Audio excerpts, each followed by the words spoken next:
Ya, assalamualaikum warahmatullahi wabarakatuh ya. Selamat pagi semuanya, mudah-mudahan dalam keadaan sehat. Nah, pada kesempatan kali ini kita akan membahas materi kita, yaitu di pelajaran kimia adalah ikatan kimia ya. Nah, oke, apa itu ikatan kimia? Jadi ikatan kimia itu adalah ikatan yang terjadi antar atom atau antar molekul. Ya, antar atom atau antar molekul. Tapi yang pertama perhatikan, atom yang satu melepaskan elektron. Perhatikan tuh ya, atom yang satu melepaskan satu elektron. Sedangkan atom yang lain menerima elektron. Jadi yang namanya ikatan kimia itu disebut dengan serah terima elektron. Ya. Nah, yang kedua, penggunaan bersama pasangan elektron yang berasal dari masing-masing atom yang berikatan. Nah, itu diperhatikan. Jadi dalam ikatan kimia ada ciri-cirinya itu. Yang pertama, dia harus serah terima elektron. Yang kedua, bisa menggunakan penggunaan bersama pasangan elektron. Jadi diingat, dia harus pasangan elektron, bukan hanya satu aja. Kalau satu aja dia masih radikal namanya, ya. Nah, yang ketiga, penggunaan bersama pasangan elektron dari salah satu atom yang berikatan. Nah, misalnya, jadi penggunaan bersama pasangan elektron dari salah satu atom yang berikatan. Oke. Selanjutnya, tujuan dari pembentukan ikatan kimia. Yang pertama, agar terjadi pencapaian kestabilan suatu unsur. Itu yang paling penting. Jadi ikatan kimia itu terjadi untuk menunjukkan kestabilan pada suatu unsur, karena yang namanya senyawa kimia itu di alam bebas tidak ada yang tunggal, tidak ada yang sendiri. Contohnya di atom golongan 1A itu yang pertama kan ada hidrogen ya. Hidrogen itu dia kan merupakan gas bumi. Jadi gas itu hanya itu nggak ada di bumi itu yang dalam bentuk H saja. Dia pasti dalam bentuk H2 minimal. Nah, itu diperhatikan.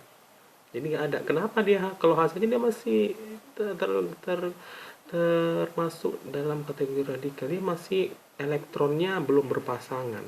Karena kan nomor atom H itu 1, elektron valensi atau elektron terluar dari H itu juga 1. Jadi atom H itu kalau misalnya dia belum berpasangan, dia akan radikal atau mencarilah pasangannya siapa saja yang sehingga dia dapat berpasangan membentuk suatu ikatan kimia. Mau dengan H itu sendiri menjadi H2 bisa. Makanya di alam ini yang ada itu H2, tidak ada H saja. Ya. Yang kedua, elektron yang berperan pada pembentukan ikatan kimia adalah elektron valensi. Nah, perhatikan itu. Elektron valensi. Jadi apa itu elektron valensi? Elektron terluar, elektron terakhir dalam kulit dari setiap atom. Itu ditentukan dari apa? Dari namanya konfigurasi elektron. Kemarin sudah kita bahas ya, konfigurasi elektron. Yang ketiga, salah satu petunjuk dalam pembentukan ikatan kimia adalah dengan satu golongan unsur yang stabil, yaitu golongan 8A atau golongan gas mulia namanya. Jadi dikatakan kenapa semua unsur itu dalam membentuk ikatan kimia untuk mengarah ke proses kestabilan. Ya, untuk mengarah kestabilan. Jadi tidak bisa dia itu, kalau kenapa dibilang golongan 8A dia stabil? Karena golongan 8A itu memiliki elektron valensi. Berarti sini golongan 18. Nanti masuk ke nomor 4. Alasannya kenapa yang namanya golongan 8A itu menjadi golongan yang sebagai petunjuk dalam pembentukan ikatan kimia. Ya, karena golongan 8A itu mempunyai elektron valensi sebanyak 8 atau 2. Maka elektron valensi yang jumlahnya 8 atau 2 itu dikatakan sebagai unsur yang stabil. Makanya gas mulia itu hampir semuanya itu elektron valensi. Memang semuanya elektron valensi adalah 8 dan 2 khusus untuk helium. Ya. Coba diperhatikan di dalam tabel periodik unsur ya. Yang kelima, kecenderungan unsur-unsur untuk menjadikan konfigurasi elektronnya sama seperti gas mulia terdekat dikenal dengan istilah aturan oktet. Nah, jadi dalam pembentukan senyawa kimia, baik itu melalui ikatan kimia apa saja, itu harus memenuhi yang namanya hukum oktet atau aturan oktet. Ya. Nah, kita lanjutkan.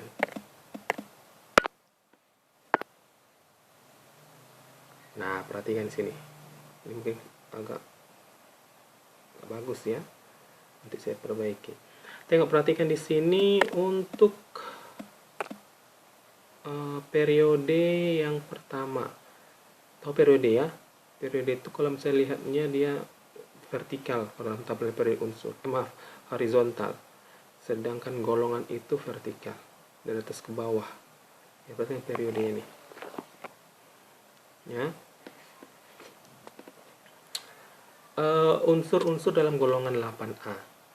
Ada helium, neon, argon, kripton, xenon, dan radon.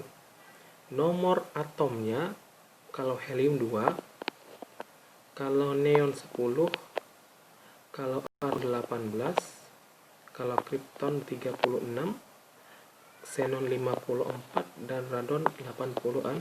Coba diperhatikan dalam tabel periode unsur.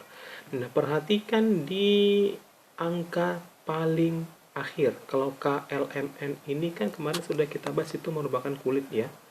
Kulit K, kulit L, kulit M dalam unsur-unsur kimia. Nah, perhatikan angka terakhirnya semua. Perhatikan di sini kalau misalnya di helium 2 ya. Makanya dikatakan duplet. Perhatikan semuanya. 8, 8, 8, 8, 8, semuanya 8. Dan itu menunjukkan apa? Bahwasanya yang namanya golongan gas mulia atau 8A itu memiliki elektron valensi sebanyak 8 dan semuanya sudah berpasangan, dan itu disebut dengan stabil.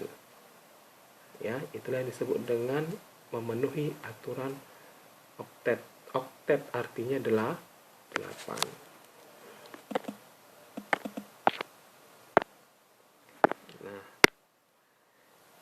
Yang pertama, tadi kan ikatan kimia itu ada ya secara umum. Yang pertama adalah ikatan ion. Ikatan ion ini sering disebut dengan juga ikatan elektrovalen. Ya. Nah, perhatikan. Ikatan ion ini terjadi jika atom unsur yang memiliki energi ionisasinya kecil atau rendah melepaskan elektron valensinya, membentuk suatu kation. Nah, dan atom unsur yang lain mempunyai afinitas elektron yang besar atau tinggi, sehingga dapat menangkap atau menerima elektron. Jadi yang menerima elektron itu disebut dengan anion, yang melepas elektron itu disebut dengan kation. Kation dia bertanda positif, makanya kelebihan. Makanya dia harus melepas. Sedangkan anion itu yang bermuatan negatif, kekurangan. Makanya dia perlu supaya jumlahnya pas. Jadi dia perlu ditambah, makanya kekurangan. Disebut dengan anion. Ingatnya seperti itu. Nah, kemudian kedua ion tersebut kemudian saling berikatan dengan gaya elektrostatis. Jadi ikatan ion ini disebut dengan elektrovalen karena keduanya itu saling berikatan berdasarkan gaya elektrostatis. Ada listrik di situ. Karena pertemuan antara kation dan juga anion. Unsur yang cenderung melepaskan elektron adalah unsur logam, sedangkan unsur yang cenderung menerima elektron adalah unsur non-logam. Jadi bisa saja dikatakan bahwa dalam ikatan ion ini bisa kita lakukan jika ikatan itu terjadi antara unsur-unsur logam dan juga unsur-unsur non-logam. Cenderung, bukan semuanya. Cenderung bisa dikatakan dia antara logam dan juga non logam.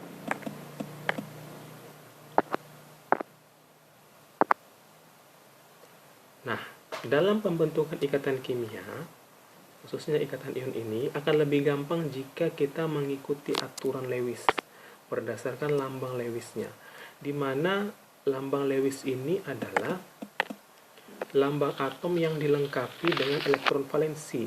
Jadi kalau kita belum bisa mencari elektron valensi dalam setiap unsur, kita tidak bisa mengetahui bagaimana caranya membuat lambang Lewisnya. Jadi kita harus tahu dulu bagaimana cara mengkonfigurasikan elektron setiap unsur dalam ikatan itu, maka kita baru bisa untuk membuat lambang Lewis, ya.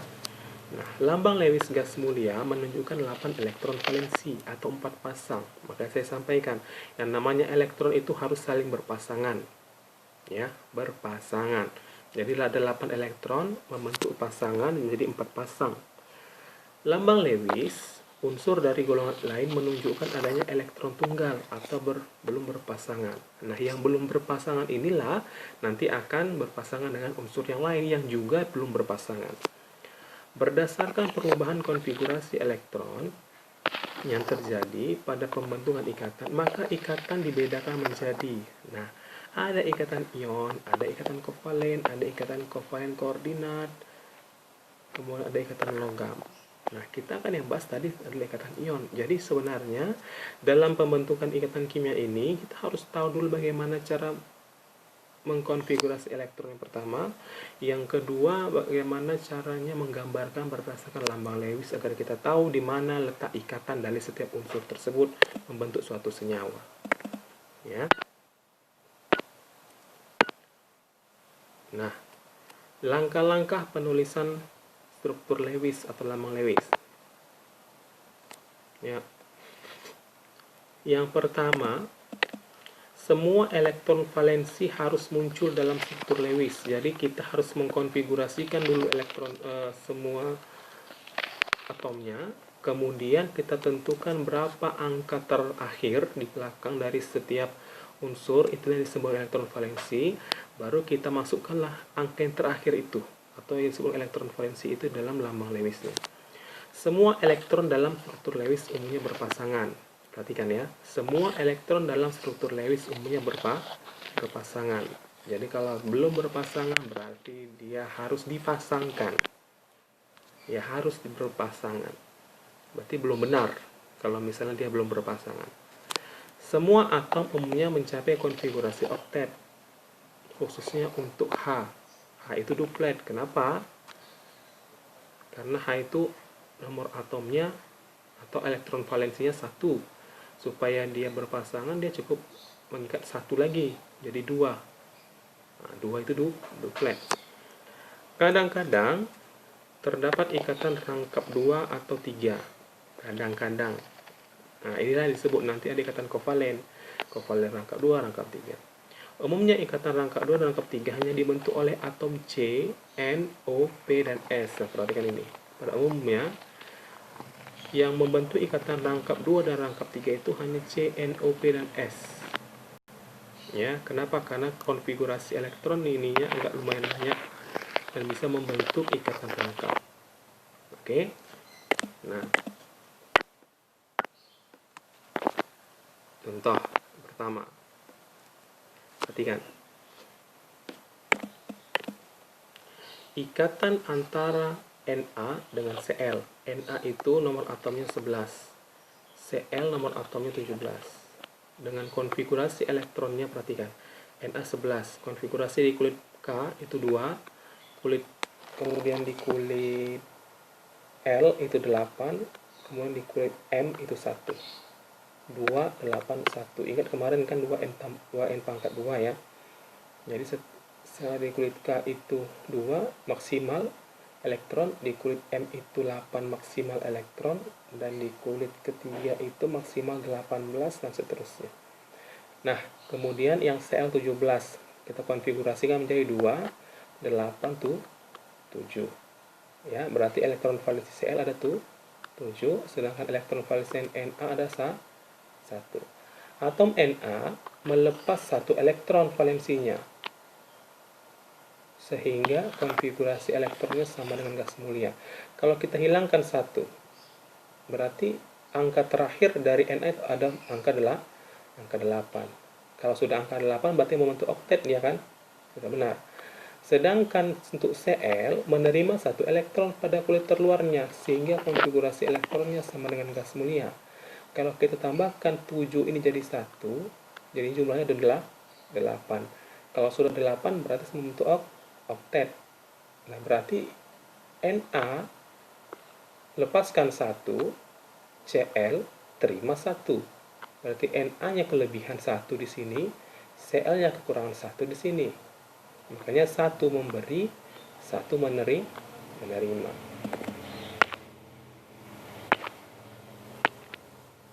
Nah, ya, perhatikan. Na menghasilkan Na positif tambah elektron. Ya, elektronnya di sini. Nih.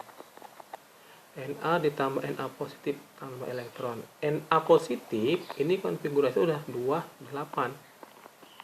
Satunya positif itu. Kan tadi dia melepas 1. Maka ditambahkan jadi 1 positif. Kemudian Cl ditambah elektron menghasilkan Cl negatif. Cl ini 287 sesuai dengan tadi konfigurasinya. Sedangkan Cl negatif 288. Kenapa negatif? Ini kekurangan, sudah ditambahi 1 jadi 8. Nah, antara ion Na positif dengan Cl negatif terjadi gaya tarik menarik elektrostatis. Karena ada muatan positif dan negatif di situ, akan membentuk gaya tarik menarik elektrostatis sehingga terbentuklah senyawa ion yaitu NaCl. Na ini Na tadi, kemudian Cl. Jadi kalau misalnya kita gambarkan tadi lambang Lewisnya begini. Na, saya gambarkan ya, Na itu 1 elektron valensinya, berarti kita buatlah sini titik silang biasanya lambang Lewis.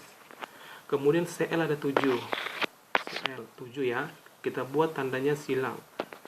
1, 2 berpasangan ya, 3, 4 berpasangan juga, 5, 6 berpasangan, 7 yang belum berpasangan.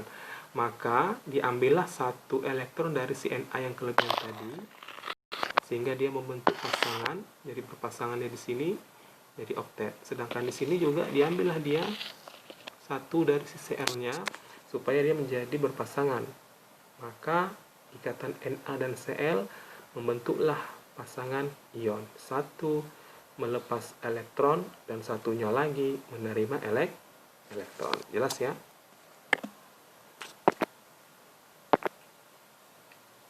Nah, contoh yang kedua. Ikatan antara Na dengan O. Ikatan antara Na dengan O. Supaya mencapai oktet, maka Na harus melepas 1 elektron menjadi kation Na. Bagaimana dia? Perhatikan. Nah, supaya mencapai oktet, ya, maka Na harus melepaskan 1 elektron menjadi Na positif. Na ya, Na menghasilkan Na positif. Tadi Na-nya 281, melepaskan jadi Na positif, lepaskan 1, jadi tinggal 28 elektronnya yang lepas tadi. Kemudian sedangkan O kalau dikonfigurasikan 26 karena nomor atomnya 8, ya. Dia mengikat 2 elektron, jadi O2 negatif ditambah 2, 6 tambah 2 jadi 8 kan, masih jadi 8. Nah, dari mana datang 2-nya? Kan begitu.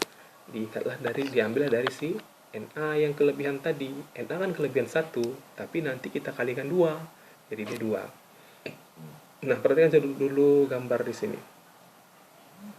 Nah, berarti di sini Na menghasilkan Na positif tambah elektron, ya. Kemudian O tambah 2 elektron menghasilkan O2 negatif. Na di atas dikalikan 2, Na kalikan 2 supaya elektronnya menjadi 2. Sedangkan yang di bawah kalikan 1. Jadi elektronnya sudah 2, habis ya. Ini jadi 2 habis, ini juga habis.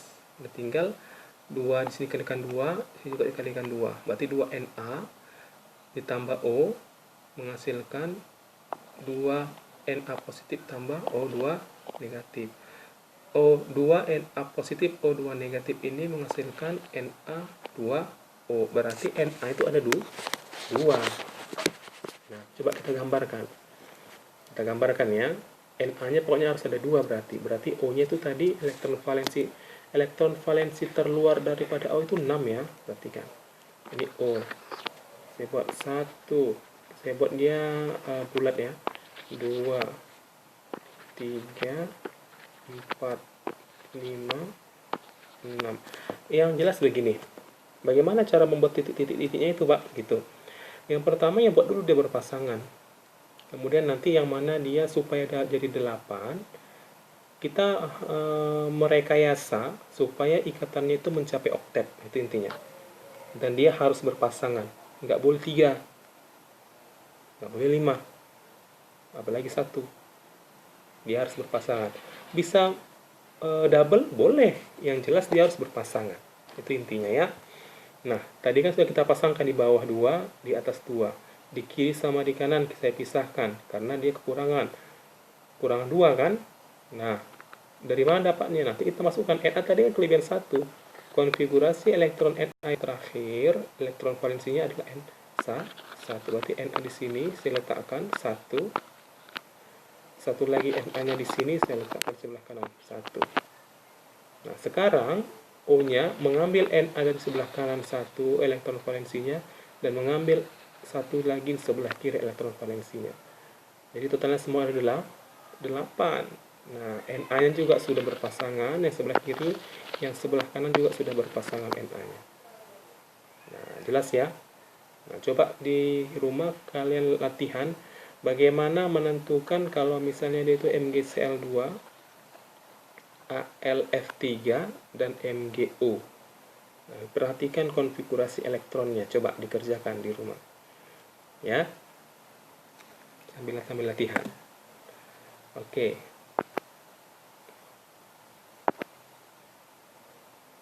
Nah, senyawa yang mempunyai ikatan ion antara lain, yang pertama, perhatikan ikatan ion ya, golongan alkali, ini pasti kecuali atom H.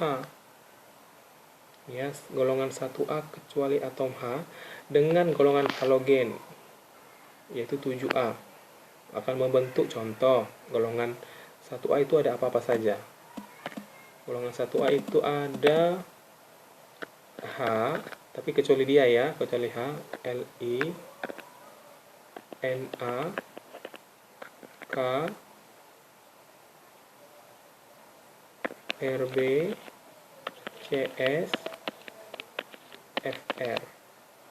Nah, kemudian dengan golongan halogen itu golongan 7A, F, Cl, Br, I. Nah, kalau antara ini ya, kalau antara ini direaksikan dengan ini akan membentuk suatu ikatan ion. Yang kedua, golongan alkali atau golongan 1A dengan golongan oksigen yaitu 6A. Ya. Contohnya Na2S, Rb2S golongan oksigen, golongan 6A. Perhatikan dalam tabel periodik unsur apa saja unsur-unsurnya. Ya, kecuali atom H dengan golongan 6A akan membentuk ikatan ion. Kemudian golongan 2A atau golongan alkali tanah semuanya bisa membentuk ikatan ion dengan golongan oksigen atau golongan 6A. Ya, contohnya golongan 2A itu apa saja? B, Ba, B,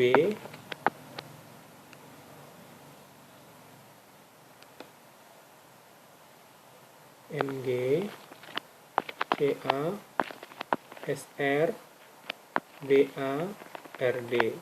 Jadi Ba ya, Mg, Ca dan seterusnya. Perhatikan lagi dalam tabel periodik unsurnya. Nah, itu untuk golongan 1A dan golongan 2A bisa membentuk ikatan ion dengan golongan halogen dan juga dengan golongan oksigen, atau golongan 6A ataupun golongan 7A, ya.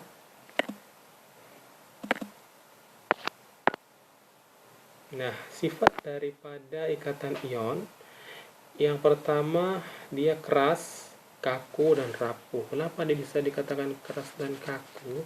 Karena ikatannya terjadi akibat adanya gaya elektrostatis. Jadi dia sangat menarik ke segala arah. Tapi kenapa bisa rapuh? Karena jika ada dorongan ataupun ada gangguan dari luar, maka dia akan langsung terputus ikatannya atau rapuh, ya. Nah, sifat umum senyawa ionik yang pertama, ya, titik didih dan titik lelehnya tinggi. Nah, itu perhatikan ya, yang namanya senyawa ionik, titik didih dan titik lelehnya itu tinggi. Kemudian dia keras tapi mudah patah, seperti saya sampaikan tadi, keras tapi mudah patah, ya. Karena apa dia keras? Karena dia memiliki ikatan elektrostatis dan ikatannya ke segala arah, dan gampang patah karena jika ada dorongan dari luar maka ikatannya akan mudah putus. Dia merupakan pengantar panas yang baik. Kenapa? Karena ada aliran listrik, karena adanya gaya elektrostatis. Lelehan maupun larutannya dapat menghantarkan listrik, ya, benar seperti yang sebelumnya saya sampaikan. Larut dalam air, ikatan ionik larut dalam air. Kemudian tidak larut dalam pelarut organik, contohnya alkohol, ether, dan benzen. Ya, itu merupakan sifat-sifat umum dari senyawa-senyawa organik. Nah, jika sudah paham semuanya, coba perhatikan di sini ada soal, boleh kalian kerjakan, mudah-mudahan nanti semua bisa menjawabnya. Tentukan senyawa yang terbentuk harus dengan lambang Lewisnya juga. Senyawa apa yang terbentuk jika kita reaksikan yang pertama antara Mg dengan F. Untuk konfigurasi elektronnya, lihat nomor atom dalam tabel dari unsur. Mg nomor atomnya berapa, kemudian konfigurasikan. F nomor atomnya berapa, kemudian konfigurasikan. Lalu nanti elektron valensinya buat lambang Lewisnya. Setelah itu tentukanlah dia menjadi senyawanya senyawa apa. Apakah Mg-nya 2 Mg2F, atau MgF2, atau Mg3F, atau MgF saja. Ya, seperti itu. Kemudian yang kedua, Ca dengan Cl sama. Pokoknya nanti tentukan dulu, carilah berapa nomor atom Ca dalam tabel periode unsur, kemudian tentukan konfigurasi elektronnya, kemudian gambarkan lambang Lewisnya yang direaksikan atau diikatkan dengan si Cl. Begitu juga dengan nomor 3, K dengan O. Jadi Mg magnesium dengan fluorin, kalsium dengan klorida, dan kalium dengan oksigen. Coba dikerjakan, mudah-mudahan bisa ya. Nah, kita masuk selanjutnya, yaitu ikatan kovalen. Ikatan kovalen adalah ikatan yang terjadi karena pemakaian pasangan elektron secara bersama oleh dua atom yang berikatan. Jadi perhatikan, karena adanya terjadi ikatan pasangan elektron secara bersamaan. Ikatan kovalen terjadi akibat ketidakmampuan salah satu atom yang akan berikatan untuk melepaskan elektron. Jadi terjadi pada atom-atom yang non-logam. Kalau tadi yang ionik, pada umumnya tidak selamanya ikatan yang terjadi antara logam dengan non-logam, sedangkan ikatan kovalen itu terjadi antara non-logam dengan non-logam. Ikatan kovalen terbentuk dari atom-atom unsur yang memiliki afinitas elektron tinggi, serta beda keelektronegatifannya yang lebih kecil dibandingkan ikatan ion. Nah, ikatan ion sudah pasti satu positif, satu negatif. Jadi tingkat keelektronegatifan jauh. Sedangkan ikatan kovalen karena sesama non-logam, bisa saja dia antara O dengan O. Kan? Itu merupakan ikatan kovalen. dengan nilai keelektronegatifannya sangat rendah, bahkan nol, karena sama seperti itu. Kemudian atom non-logam cenderung untuk menerima elektron, sehingga jika tiap-tiap atom non-logam berikatan, maka ikatan yang terbentuk dapat dilakukan dengan cara mempersekutukan elektronnya atau membentuk pasangan elektron yang dipakai secara bersama-sama. Kemudian, pembentukan ikatan kovalen dengan cara memakai pasangan elektron secara bersama tersebut sesuai dengan konfigurasi elektronnya harus mencapai juga aturan oktet, yaitu 8 ataupun 2 oktet ataupun duplet. Sama, kalau masalah itu sama, kan tadi seperti saya sampaikan di awal.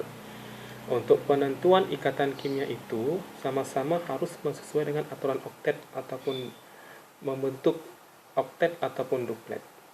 Ya, di akhirnya itu nanti harus dia berpasangan 4 pasang. Atau hanya 1 pasang, 2 elektron. Ya.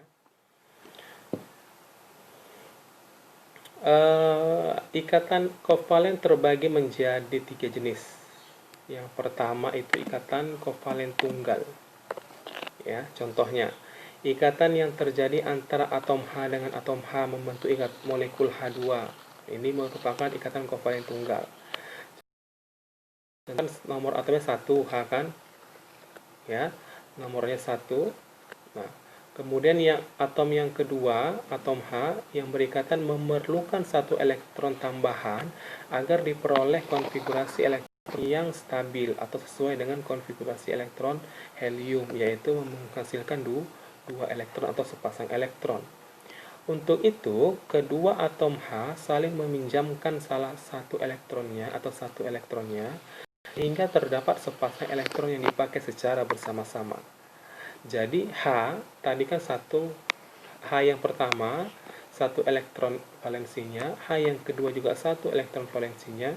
Terus siapa yang ngasih, siapa yang nerima? Tidak ada, tapi sama-sama meminjamkan, sama-sama memberikan. Maka membentuklah ikatan kovalen tunggal. Ini rumus strukturnya. Tinggal digaris H, garis 1. Rumus kimianya H2. Ini rumus lambang Lewisnya. 1 titik, 1 silang. Oke, jelas ya?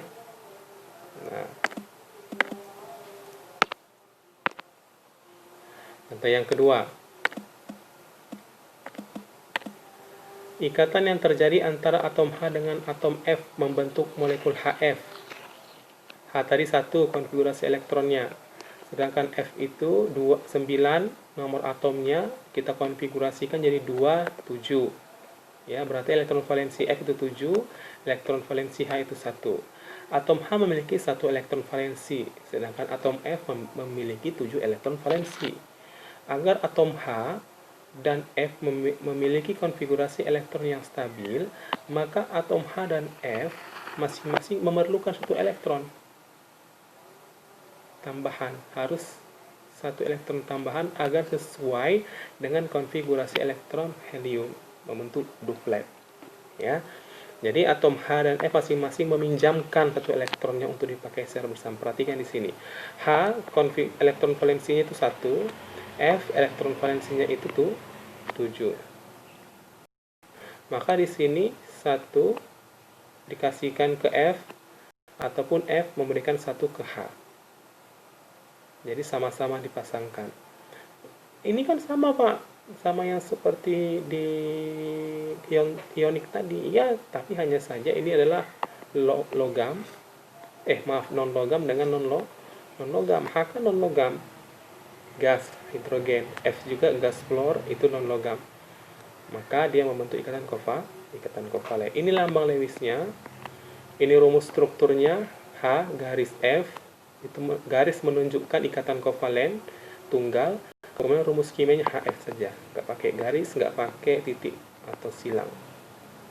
Nah, oke ya. Nah, kalau paham, sekarang coba dikerjakan di rumah. Tuliskan pembentukan ikatan, tuliskan pembentukan ikatan kovalen dari senyawa berikut. Lengkapi dengan rumus struktur dan rumus kimianya. Dan juga rumus lambang Lewisnya ya. Itu paling penting. Itu menunjukkan bagaimana kita menentukan rumus molekul ataupun rumus struktur atau rumus kimia dari suatu senyawa. Nah, yang pertama, 3 lagi ya, berarti ada 6 ya soalnya ya. Kalian kerjakan di rumah, nanti di-share atau dimasukkan ke classroom. Atom C dengan atom H membentuk molekul CH4. Oke, sudah tahu bentuk molekulnya. C1 hanya 4, kalau tadi kan belum. Kalau ikatan ionik tadi nggak saya kasih tahu bentuk molekulnya seperti apa. Karena itu yang ditanya. Nah, yang kedua, atom H dengan O akan membentuk H2O. Bagaimana lambang Lewisnya, bagaimana rumus strukturnya, dan bagaimana rumus kimianya. Atom Br dengan Br membentuk molekul Br2. Nah, harus tahu dulu konfigurasi elektronnya ya, harus tahu dulu elektron valensinya dengan cara melihat dari nomor atom. Lihatlah nomor atomnya di dalam tabel periode unsur yang sudah ada masing-masing ya. Nah, coba dikerjakan, nanti dikumpulkan di classroom. Saya tunggu ya. Sampai di sini saja pertemuan kita pada kali ini. Kita lanjutkan di minggu depan. Mudah-mudahan paham. Dan bagi jika ada yang tidak paham, boleh ditanyakan langsung. Ketik pertanyaannya di kolom komentar. Akan kita bahas lagi, diskusikan dalam kolom komentar. Oke ya. Assalamualaikum warahmatullahi wabarakatuh. Selamat siang semuanya.